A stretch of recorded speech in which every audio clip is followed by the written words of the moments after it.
What's happening, people? Just wanted to come on real quick and give y'all a quick little story about my most favorite thing I've ever taught when I was a martial arts teacher.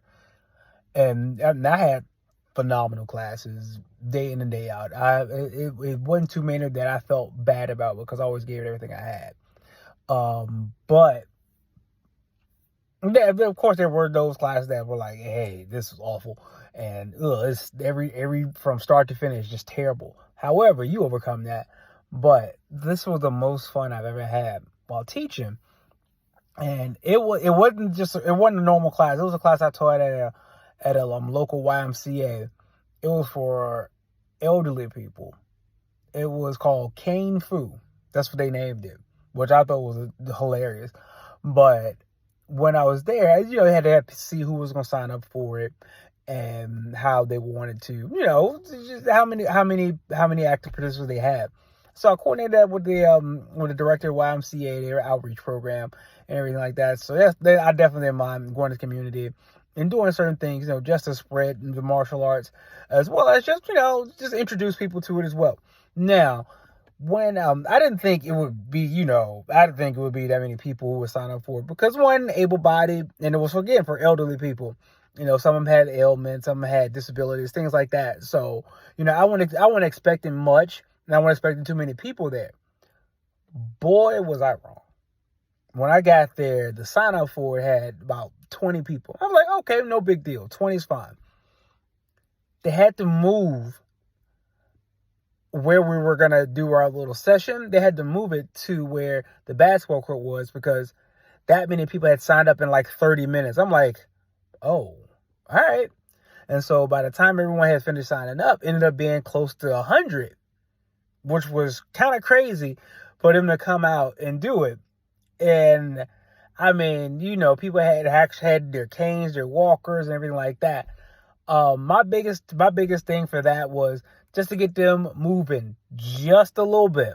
In my class, you're gonna move flat out. You're gonna move. If you're taking any type of self-defense, you got to move to some degree. But when being elder, I had to, of course, make sure it was a level where they can handle and not hurt themselves and have fun while they do it. And so I just showed a couple of little things for them to do. My biggest thing for them, just be aware of what's around you. Just be situationally aware, because that prevents a whole lot of mess that you're out of in the streets. Just being aware of what's around you. Hey, it's time for me to go, or hey, I need to get some help. And so just being aware of that situation can deter a lot of that situation, can prevent a lot of it too. But if something should happen, you should know, hey, I had at least handle yourself to an extent. I wouldn't expect them to be, doing flying kicks and nothing like that. It's ridiculous. Come on. It was elderly people on a hard gym floor. Ridiculous. But I just showed them a couple little things, how they can use what they had to their advantage. Yeah, you use your age. You can use certain things to your advantage too. Whether you're elderly, use it to your advantage. Somewhat, you think someone's a threat, hey, play that age card. There's nothing wrong with it. But hey, it's just show them a couple things how they can, just be better situation aware and just move around. I never felt that it felt. I can't describe how good that felt, knowing that I had just a good time with a bunch of elders. And, at the end of it, they were talking to me and everything like that. They would share their life experience like that, which was incredible too. I met someone who served in the Korean War. So it was a dope experience. But just doing that's I can say that was the most fun I've ever had teaching.